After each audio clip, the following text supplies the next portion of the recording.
Okay, y'all. Welcome to the Source Within. I'm Chloe Pedalino, and I am recording post my first trip, my first living out of this van, and my first destination was Mount Shasta, and I've been there before, but I was called back there actually to look at a retreat venue, which I did, and it worked out beautifully, and I'll put the links about that below if you want to get on the wait list. For May 2025 is going to be a women's retreat, and then I'm hosting another one in July of 2025. But anyways, I am here because I'm doing a recap of basically 7 days that I spent on Mount Shasta by myself. And the plan wasn't necessarily to spend 7 days there. I just went up on the mountain to kind of just be there. And then I got this download that I was supposed to be there for 7 days, which I did. And in the midst of that, there was 9 inches of snow, freak snowstorm, and all such adventures. So, recapping my time on Shasta, what I learned, what the adventures are, and also there'll be videos on here as well that you can check out when I actually recorded being there and my time there. But on a very practical level, well, practical and spiritual level, I learned a lot about the 4 elements and this notion of being an earth worker, meaning that there are some of us that are very connected to Gaia, very connected to earth, but also with that is very connected to the 4 elements of nature: air, water, fire, and earth. And it was like I was getting a initiation on the 4 elements and how they work together, and literally living off the land. I was boiling, again, I had some food and I had some water with me, but it wasn't like I equipped myself, ready for 7 days. I had basically just enough to get me through, but I was boiling snow to make water. So just grateful for the snow and what that provides, could provide and did provide in this situation. And I really needed that to be able to boil it. Also to clean as well. And let's see what else. So that was certainly one thing. The earth, I connected with the vortex energy there up on Ascension Rock, and very much connected in with the land. In fact, I believe I was there and almost sent or beckoned to be there at this time. It's just a week post the US election. So being at Ascension Rock, where I was, wow. I wish you could flip this around. Being at Ascension Rock during this auspicious time, really anchoring in the divine feminine, that we're still moving in this direction as a planet, and we certainly are, but really I was holding down the fort, I guess, but really anchoring in the divine feminine on the land there, in that sacred space and energy where you're able to set your intentions and they happen more effectively, more rapidly, because the frequency on that mountain is in 5th dimension. It's higher frequency. And not to get too frou-frou here, but in terms of working with the earth element, I definitely was working with the earth element in that way. In terms of fire, on the first night second night I was there, before the snow came, and you'll see in my pictures what it looked like when I arrived and then when it looked like post, I was able to start a fire on my first try, and talk about heat and the importance of heat, and the importance of being and having fire to stay warm was very much a reality, as well as the air and the wind, right, that's needed to start a fire, along with elements of wood that I gathered for a couple of days, etc. And then on the last night was a full moon, and I tried to make a fire again, and I was not successful. Plus it was like 24 degrees out, so I didn't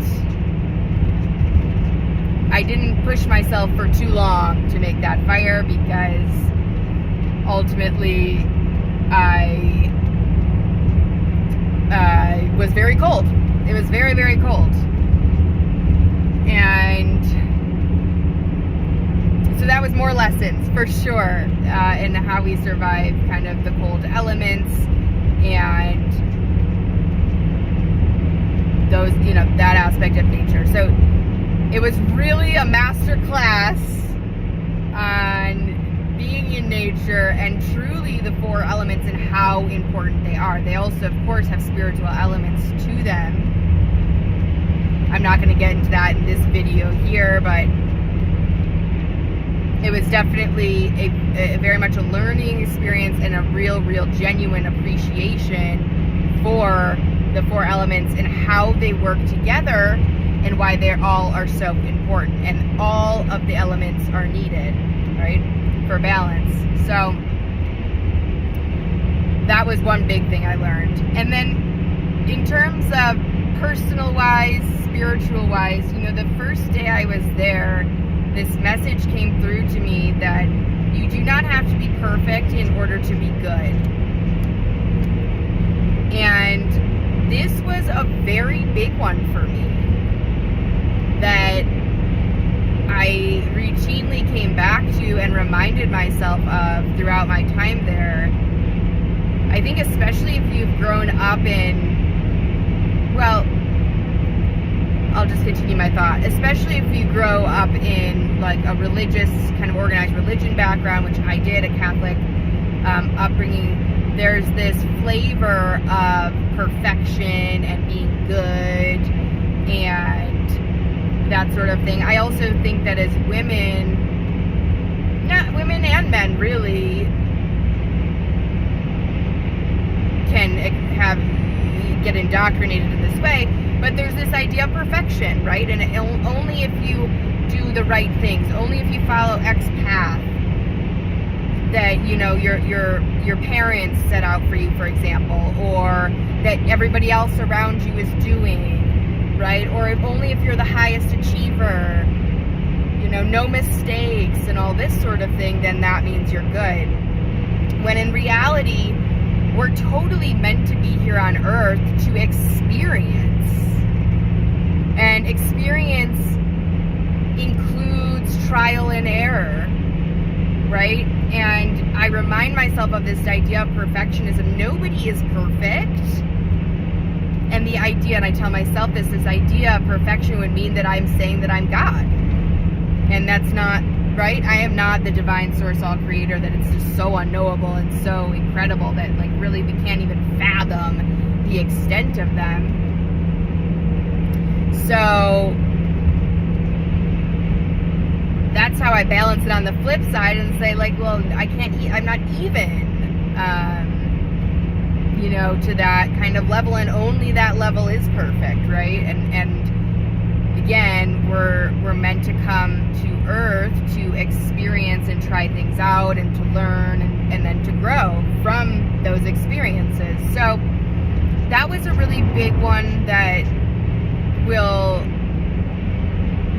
I hope, really stick with me moving forward as somebody who definitely has struggled with this perfectionism thing in my life. So that was very much a big learning experience. And then in terms of spirituality, and I'm probably forgetting things, but I'm just recapping. This is the first time I'm doing this kind of thing. in terms of like kind of spiritual experiences and encounters, there were many of them. But one that really stood out to me was meeting the angel of trust. And I didn't really know that there were even angels of trust, for example. But there are, apparently. And I very much experienced that. And it was something, you know, faith I'm pretty good at. Believing I'm pretty good at.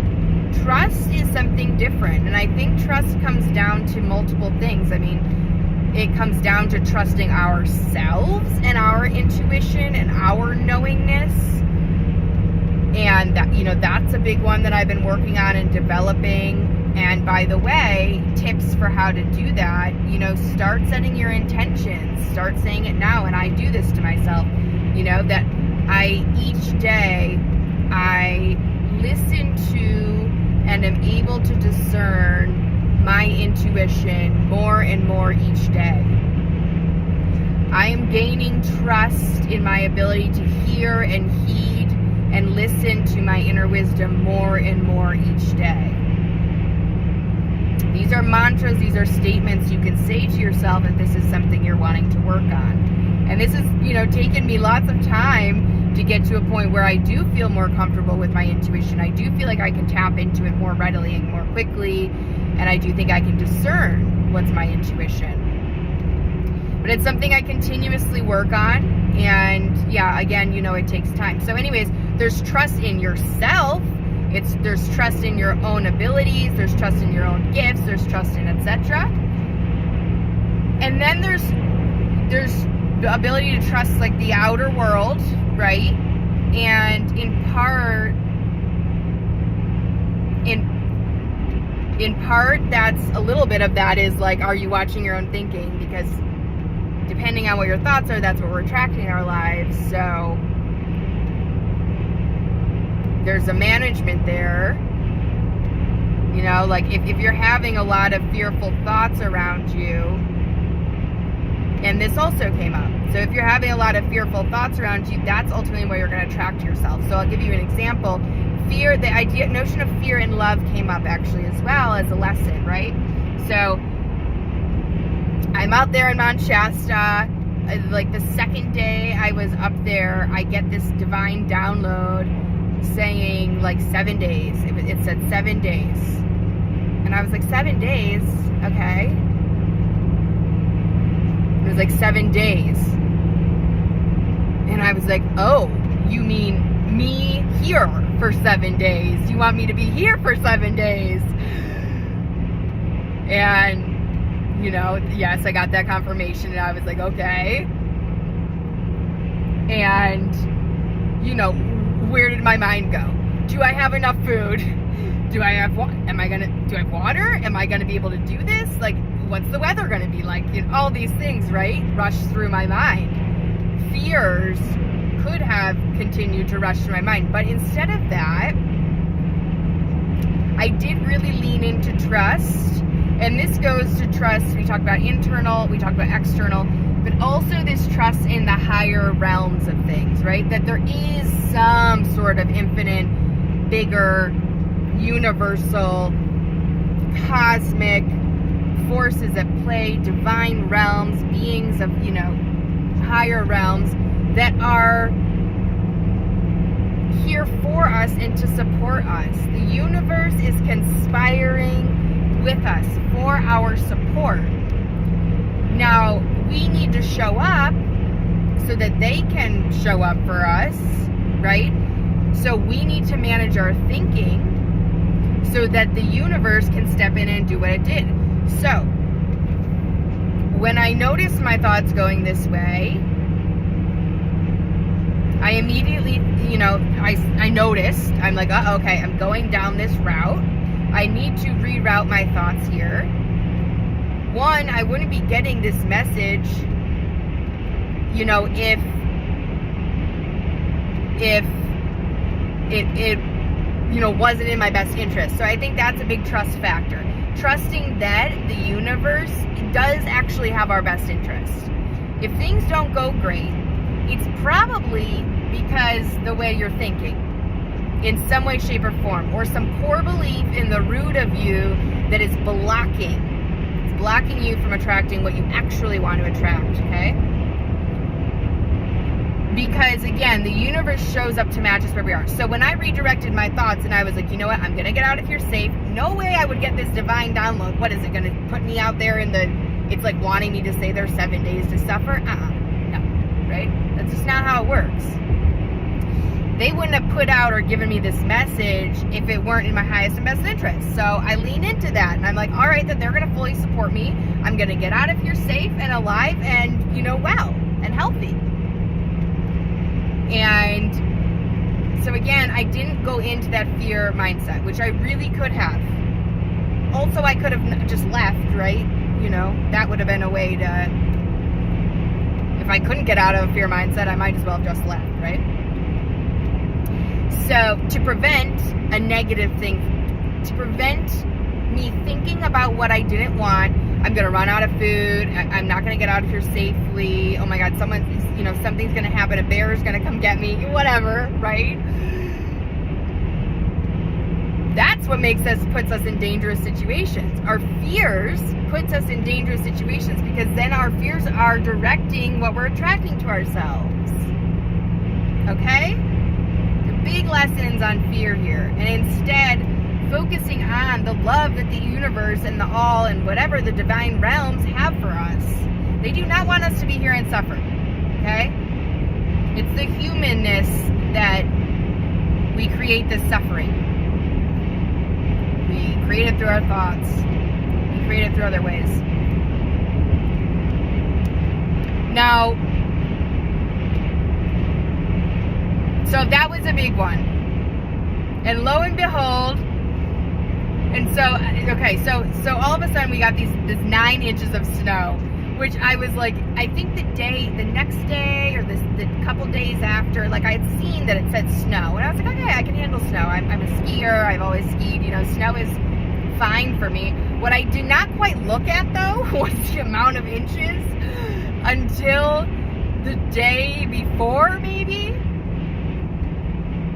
And by this time I was committed. I was there for the 7 days. Like I was doing the thing. So I was like, all right, well, we'll figure it out. I mean, oh my gosh, was it magnificent. You'll have to see the pictures of the video. Like it's just gorgeous. Just magnificent. I mean, it's just beautiful up there. So the 9 inches come, y'all, and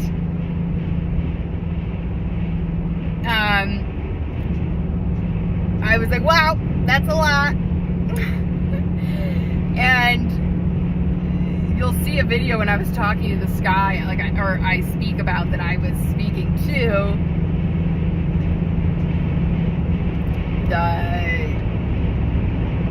nature, forces of nature, what have you. And I was like, no rain. I was like, I don't want any rain, because it was going back and forth between rain and snow. And I was like, no rain. Please just give me snow. Don't give me rain.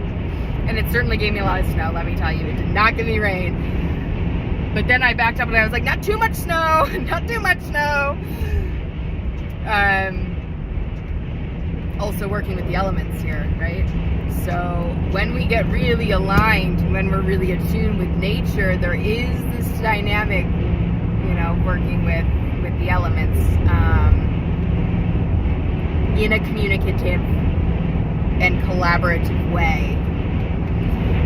So the snow came, I problem solved, and I had my snowshoes, and I was snowshoeing it was like a quarter mile or so to where I was getting out to the main road, because I was tucked pretty far back. Nobody else was around or anything where I was. So I was snowshoeing my in and out, path for my tires. And I was like, all right, I'm going to do this today. I did one day, and then this was about halfway through my stay that the snow came. And then the next day I got up and I was like, all right, I'm going to do my afternoon. After I did some work, I was going to do my afternoon. Stomp down that snow to make a path, and then I was getting to, I was going to have one more day. I was going to wake up and do the same thing. We were getting a little bit more snow, but hopefully not too much. But lo and behold, on that, when I was just I reached out to my friend of mine, and I was like, 9 inches, I'm snowshoeing out, but I think I'll get out, trust, calling on that angel trust, being like, I am trusting you, okay? I heeded this to stay here for 7 days. I need you to show up to make sure I can get out of here. Anyways, lo and behold, a gentleman, some guy, he must be in his 80s, local to the mountain, came chugging along in this truck with these enormous wheels that was just chewing that snow. And he's like, do you want any help? And I was like, oh, that's so kind. I was like, I don't even know. Do I need help? Because I didn't know. I was like, I kind of feel like I'm making moves here with this snowshoeing thing. But at the same time, I was like, well, I kind of just asked, I kind of been putting out there that I want to make sure I get out, right? I'm thinking in my mind. And I was like, I better not, just dismiss this. And this is one of those things where it's like, accept the help that presents itself, right? This is another thing. It's like, if we ask for help from the divine realms, whether through prayer or what have you, we also have to be, or our intention, setting intentions or saying, I want what I'm desiring. We also have to listen and pay attention to what shows up for us in support. Okay? Like, if we say we want it, great, we need to show it. So anyways, I said, yeah, if you could help me make some, he was saying about towing me and stuff, and I was like, I don't think I'll need that, but, anyways, so he made big tire tracks for me, and I kind of got a little closer in over this hill, just to make sure that it would be able to get over that. But this beast is holding real well and handled very well in the snow. I'm really impressed. So anyways, he made these tracks. I made my way up the little hill. I continued my stay. There was a little bit more snow coming, but not too much. And I continued my stay and was there for the full moon, which was my target. I hadn't even put that together. Again, when I got this message, this download about staying for 7 days, I hadn't totally put it together that that would take me to the full moon. Of course, after a little while, I was like, oh, of course the full moon. But